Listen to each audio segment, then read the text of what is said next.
টাকা করে এক একটা পয়সা মিটিয়ে দিয়ে আসতে হয়। ডিমগুলো অত ইয়ে না জানো, আর ডিমগুলো খেলাম অত ঝুঁক না। আজকে আবারও চলে এসেছি রাত্রিগ্রাম মার্কেটে। রাত্রিগ্রাম মার্কেটে মালবাজার পুজো তোমাদের দেখাবো কেজিতে আর ডিম বেচছো না তো? কেজিতে এই একই মেরেছি বলে দিয়ে দিয়েছি। কি হয়েছে 8 টাকায় যে 8 টাকা করে এক একটা পয়সা মিটিয়ে দিয়ে আসতে হয়। ডিমগুলো অত ইয়ে না জানো, আর ডিমগুলো খেলাম অত ঝুঁক না। 8 টাকা করে টাকা দিয়ে মিটাতে হয় এক একটা। কত করে কমে দিচ্ছেন? গেছে, আগে 150 পিস করে হচ্ছিল, এখন 50 পিস 60 পিস কত করে দিচ্ছেন?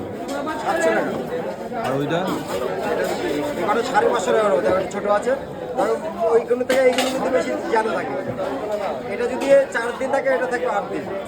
এই মাছটা এই সাইজে এটা বড়টা কম থাকে, তাও 5-7 দিন থাকবে মাছ মানে।